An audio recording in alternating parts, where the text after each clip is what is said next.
Hello, my Walking with Jesus friends on this Thursday. Have you come this morning excited for Shoreline breakfast with Jesus? Yes, that's Peter out there splashing his way to shore. He's swimming with hope that maybe, finally, he and Jesus can have a long awaited private chat to resolve the shame and regret Peter carries since his denials. John and his brother James and four other disciples are still out there pulling on their fishing nets, filled with perhaps the largest catch they've ever hauled out of the Sea of Galilee. And resurrected Jesus stands here on the shoreline watching all this, preparing breakfast for his friends who've worked hard at empty net fishing all night. May I invite you to freeze this scene in your mind as a picture of every morning for the rest of your life. Would you consider that while you and I sleep at night, Jesus is keeping us alive and looking forward to when you and I will awaken to begin a new day with him? Would also you consider that just as Jesus knew exactly how discouraged and hungry these 7 disciples were from all-night fishing with no results, so Jesus knows exactly all that is going on in your life and mine, and Jesus is ready to begin a new day with us every day, ready to give us guidance, purpose, and answers. Pause. If that is true, let's watch carefully to see what we can learn from what is about to happen here on this shoreline of the Sea of Galilee about 2,000 years ago, as recorded in John chapter 21. Jesus greeted them as friends and invited them to bring some of the fresh fish still flapping in their nets. It was such a large catch, John actually gives us the total number of fish, 153, and that tells me they were so overwhelmed by this miracle they never wanted to forget it. I love the fact that John tells us Jesus said to them, "Come, have breakfast." John 21, verse 12. As these guys came ashore, I wonder if each was thinking about what Jesus might say to them or what new teaching Jesus might want to give to all of them. Instead, Jesus met them at their greatest felt need. They were hungry, and nobody can cook shoreline breakfast better than Jesus. Watch that, my friends. Jesus always knows our deepest need, and he loves to meet us there. We so often distract Jesus to other things, don't we? John says this was now the 3rd time all these disciples had been together with resurrected Jesus. Do you remember the other 2 times? Resurrection Sunday evening, according to John 20, verse 90 to 21, and then again 1 week later when Thomas was with them, John 20, verse 24 to 29. Hot bread and fresh cooked fish right out of the lake. Wow! And maybe 1st century coffee, don't you think so? I wonder who asked Jesus how he gathered 153 big fish right under their boat when they'd fished all night and caught nothing. Or maybe they asked Jesus to explain his resurrection.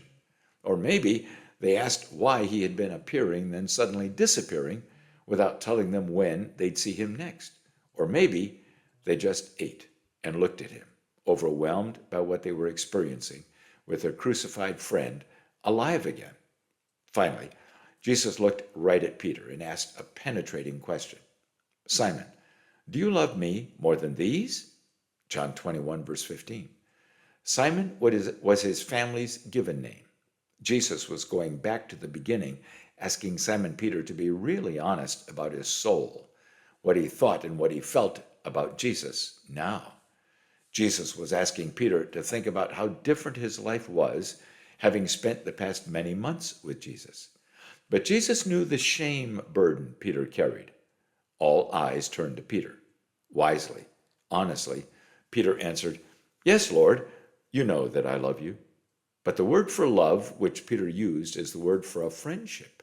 The word for love that Jesus had used in his question was the deep love Jesus was referring to in the upper room when he challenged the disciples to love each other as he loved them. Jesus proved the depth of his love for these men, especially by going all the way to the cross for them. Oh my, such an extreme love. Some deep soul searching was happening around the fire at this shoreline breakfast, and it wasn't only Peter. Each man around that fire had so much to think about as they looked at resurrected Jesus. All of them, except Peter and John, had run into the night, abandoning Jesus when Judas and the mob came to arrest Jesus. Matthew 26. All of them thought the women were speaking nonsense when they reported the tomb was empty. Luke 24. All of them had heard John's description of what he had seen at the cross. John 19. None of them could fully understand what their future would be.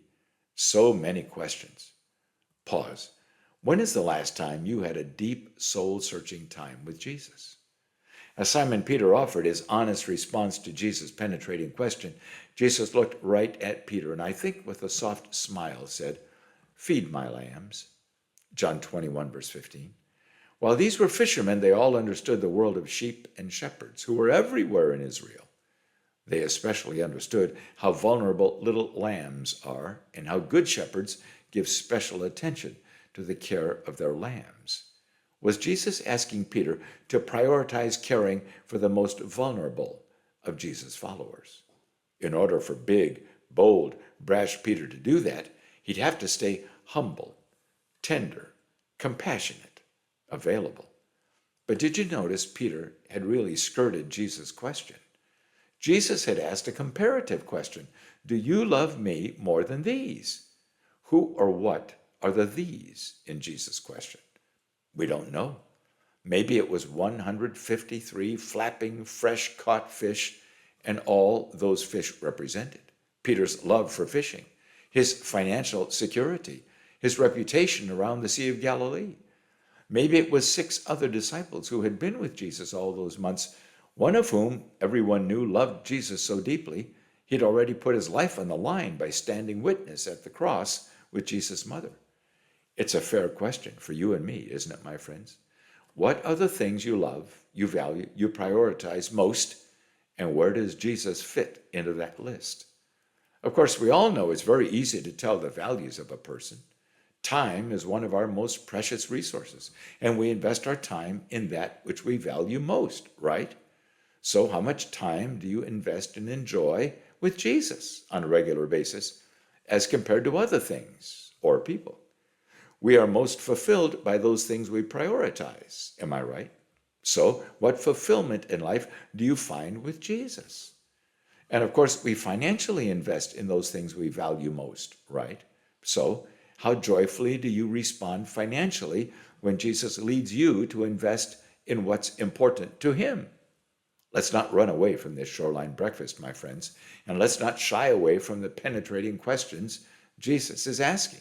In fact, the rest of our lives might be shaped by how earnestly we engage with resurrected Jesus and his breakfast questions. So I'm going to leave you here around the fire to think and talk with Jesus. Some important lessons learned notes are at the link just below, and a great worship song to help us express our thanks to Jesus. And I'll meet you here again tomorrow for more Around the Campfire.